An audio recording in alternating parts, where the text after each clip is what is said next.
அனைவருக்கும் வணக்கம். Welcome to TNPSC guide Tamil YouTube channel. இன்னைக்கு பிப்ரவரி மாதத்தினுடைய சில மிக முக்கியமான கரண்ட் அஃபேர்ஸ் அது சம்பந்தப்பட்ட ஒரு 20 கேள்விகளை தான் நம்ம பார்க்க போகிறோம். அதனால் இந்த ஒரு வீடியோவை ஸ்கிப் பண்ணாமல் பாருங்கள். முதல் கேள்வி, இந்தியாவின் முதல் இசை சாலை எங்கு திறக்கப்பட்டது?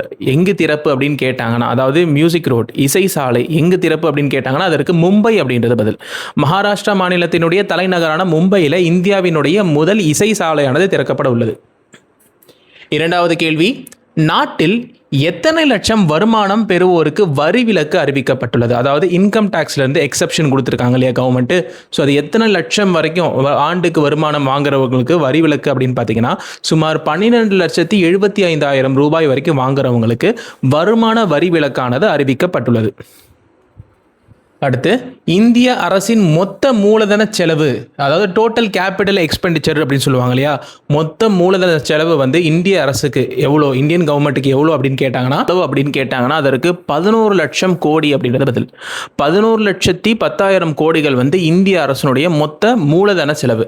அதாவது இது இங்கிலீஷில் என்ன சொல்லுவாங்க அப்படின்னு பார்த்தீங்கன்னா டோட்டல் கேபிட்டல் எக்ஸ்பெண்டிச்சர் அப்படின்வாங்க. இந்த டோட்டல் கேபிட்டல் எக்ஸ்பெண்டிச்சர் அப்படின்னு அழைக்கப்படக்கூடிய மொத்த மூலதன செலவு இந்திய அரசுக்கு வந்து 17,10,000 கோடிகள்.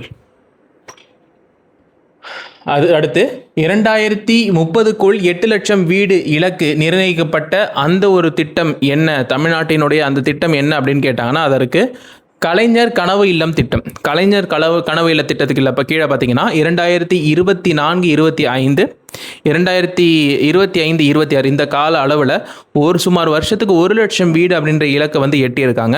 ஒரு வீட்டினுடைய அப்ராக்சிமேஷன் பார்த்தீங்கன்னா கிட்டத்தட்ட 3 லட்சம் ரூபாய் வந்து ஒதுக்கியிருக்காங்க. ஸோ இந்த கலைஞர் கனவு இல்ல திட்டம் எதுக்காக அப்படின்னு பார்த்தீங்கன்னா, அதாவது குடிசை வீடுகளை வந்து கான்கிரீட் வீடுகளாக மாற்றக்கூடிய அந்த திட்டம். அந்த திட்டத்தின் கீழ் இது வரைக்கும் வந்து 1 லட்சம் வீடுகள் வந்து கட்டி கொடுத்துருக்காங்க.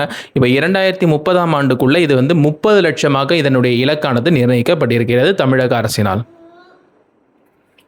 அடுத்து, தமிழ்நாட்டின் உற்பத்தி வளர்ச்சி எவ்வளோ அப்படின்னு கேட்டாங்கன்னா 2024-25க்கு 14.7 14.7 இது வந்து அதிகரிச்சிருக்கு, இன்க்ரீஸ் ஆகிருக்கு. 14.7 தமிழ்நாட்டினுடைய மொத்த உற்பத்தி வளர்ச்சி. இந்த உற்பத்தி வளர்ச்சி எவ்வளோ அப்படின்னு பார்த்தீங்கன்னா 14.7, இது 14.7 இன்க்ரீஸ் ஆகிருக்கு. அடுத்து, குளோபல் R&D, அதாவது ரிசர்ச் அண்ட் டெவலப்மெண்ட்னு சொல்லுவாங்க இல்லையா, ஆராய்ச்சி மற்றும் அது சார்ந்த டெவலப்மெண்ட்டில் இந்தியாவினுடைய ரேங்கிங் என்ன அப்படின்னு கேட்டாங்கன்னா இந்தியா 7ஆம் இடத்தை வகிக்கிறது. அதாவது குளோபல் ரிசர்ச் அண்ட் டெவலப்மெண்ட், ஆராய்ச்சி மற்றும் அது சார்ந்த வளர்ச்சியில் இந்தியாவினுடைய உலகளாவிய ரேங்க் என்ன அப்படின்னு கேட்டாங்கன்னா அதற்கு 7 அப்படின்றது பதில். இந்தியாவில் செயல்பாட்டில் உள்ள விமான நிலையங்களின் மொத்த எண்ணிக்கை எவ்வளோ அப்படின்னு கேட்டாங்கன்னா 165. அதாவது கரண்ட்டாக ஃபங்க்ஷனிங்கில் இருக்கக்கூடிய டோட்டல் ஏர்போர்ட்ஸினுடைய கவுண்ட் இந்தியாவில் எத்தனை அப்படின்னு கேட்டாங்கன்னா அதற்கு 165 அப்படின்றது பதில். அடுத்து, வங்கதேச புதிய பிரதமர் தேர்வு செய்யப்பட்டிருக்காங்க. அந்த வங்கதேச புதிய பிரதமராக யார் தேர்வு செய்யப்பட்டிருக்காங்க அப்படின்னு கேட்டாங்கன்னா அதற்கு தாரிக் ரஹ்மான் அப்படின்றது பதில். இந்த தாரிக் ரஹ்மான் அப்படின்றவர் தான் வங்கதேசத்தினுடைய புதிய பிரதமராக அறிவிக்கப்பட்டு தேர்ந்தெடுக்கப்பட்டுள்ளார்.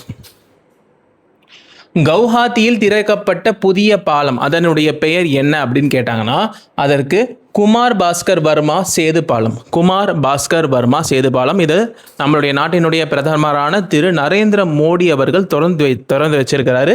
இதனுடைய பட்ஜெட் என்ன அப்படின்னு பார்த்தீங்கன்னா சுமார் 3,030 கோடிகள். 3,030 கோடிகளில் ஆற்றுக்கு நடுவே தான் இந்த பாலமானது கட்டப்பட்டிருக்கிறது. அந்த பாலத்தினுடைய பெயர் என்ன அப்படின்னு பார்த்தீங்கன்னா குமார் பாஸ்கர் வர்மா சேது பாலம்.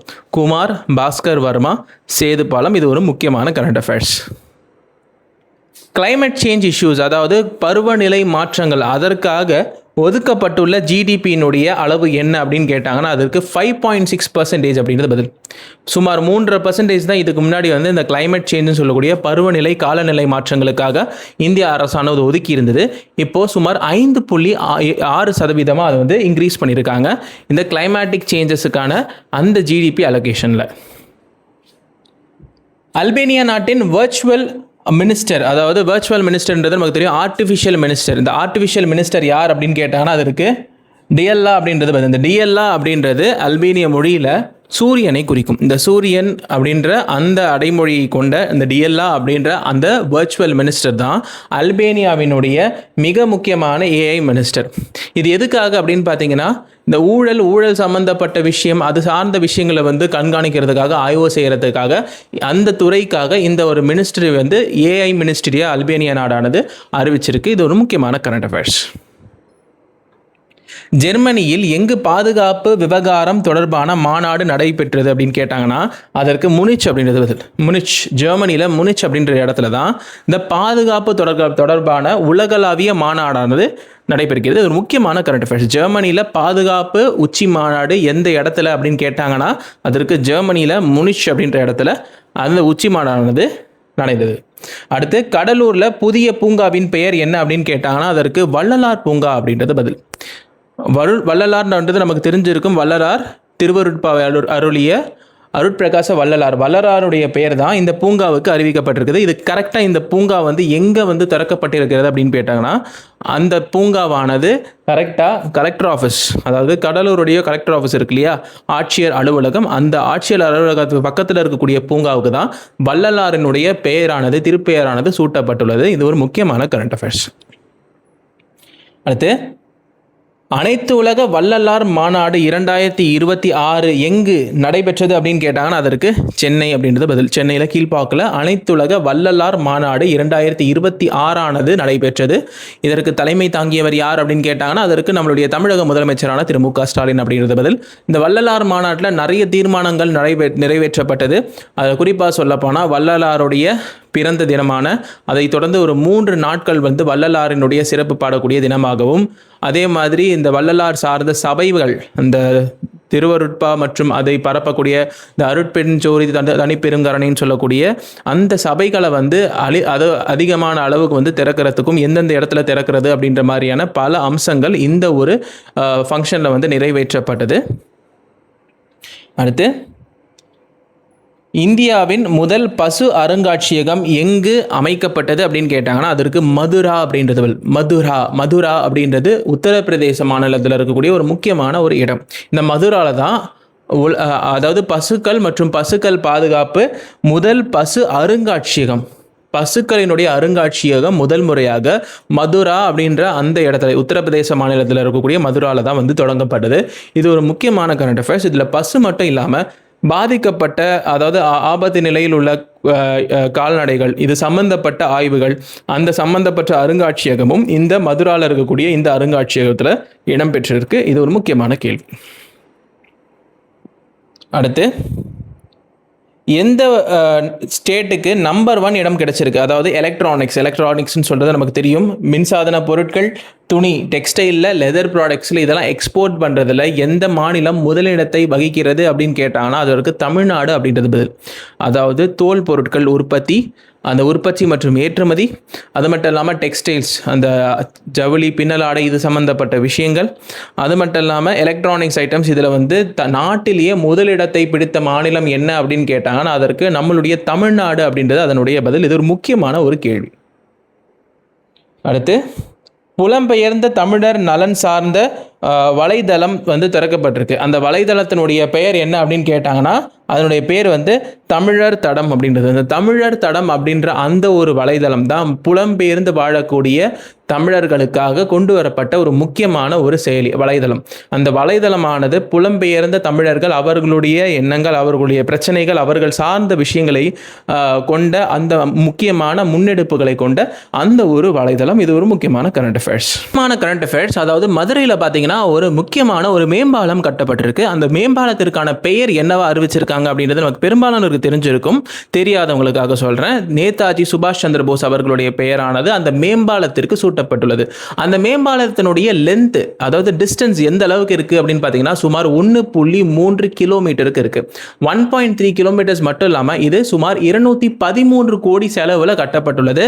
இது ஒரு முக்கியமான கரண்ட் அஃபேர்ஸ். மதுரையில் நேதாஜி சுபாஷ் சந்திர போஸ் அவர்களுடைய பெயரில் இந்த ஒரு பூங்காவானது இன்று February 21, 2026 தொடங்கப்பட்டுள்ளது. தியாகி இம்மானுவேல் சேகரனார் அவர்களுடைய மணிமண்டபம் எந்த மாவட்டத்தில் அமைக்கப்பட்டுள்ளது அப்படின்னு கேட்டாங்கன்னா நமக்கு தெரிஞ்சிருக்கும் ராமநாதபுரம் அப்படின்றது ராமநாதபுரத்தில் தான் தியாகி இம்மானுவேல் சேகரனார் அவர்களுடைய மணிமண்டபமானது திறக்கப்பட்டுள்ளது. அடுத்து ஏஐ உச்சி மாநாடு எங்கு நடைபெற்றது அப்படின்னு கேட்டாங்கன்னா ஏஐ உச்சி மாநாடு நடைபெற்ற இடம் டெல்லி. அதாவது நம்மளுடைய நாட்டினுடைய தலைநகரான நியூ டெல்லி தான் ஏஐ உச்சி மாநாடு நடைபெற்றது. இதற்கு தலைமை தாங்கியவர் யார் அப்படின்னு கேட்டாங்கன்னா நமக்கு தெரிஞ்சிருக்கும் நம்மளுடைய நாட்டினுடைய பிரதமரான திரு நரேந்திர மோடி அவர்கள். இந்த ஏஐ உச்சி மாநாட்டில் ஓப்பன் ஏஐன்னு சொல்லக்கூடிய சாட் ஜிபிடி, அதுக்கப்புறம் ஆந்த்ரோபாட்னு சொல்லக்கூடிய ஆர்டிஃபிஷியல் இன்டெலிஜென்ஸ் சம்மந்தப்பட்ட அந்த நிறுவனங்களுடைய தலைவர்கள், நிறுவனர்கள், இந்த மாதிரியான முக்கியமான ஏஐ சம்பந்தப்பட்ட நிறுவனங்களுடைய தலைவர்கள், சிஇஓக்கள் இதில் வந்து இடம்பெற்றிருந்தாங்க.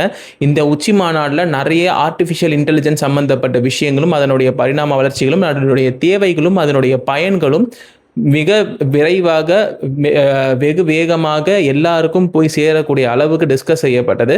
இது ஒரு முக்கியமான ஒரு கரண்ட் அஃபேர்ஸ். இன்னைக்கு பிப்ரவரி மாதத்தினுடைய சில முக்கியமான 20 கேள்விகள், அது சார்ந்த விளக்கங்கள் மற்றும் விஷயங்களை பார்த்தோம். இந்த மாதிரியான கரண்ட் அஃபேர்ஸோ இல்லை டிஎன்பிஎஸ்சியில் உங்களுக்கு ஏதாவது டாபிக் வேணும்னு நினச்சிங்கன்னா நீங்கள் தாராளமாக கமெண்ட் செக்ஷனில் தெரிவிக்கலாம், நான் தெரிவிச்சுக்கிறேன். அடுத்த ஒரு காணொலியில் உங்களை சந்திக்கும் வரை உங்களிடமிருந்து விடைபெறுகிறேன். நன்றி, வணக்கம்.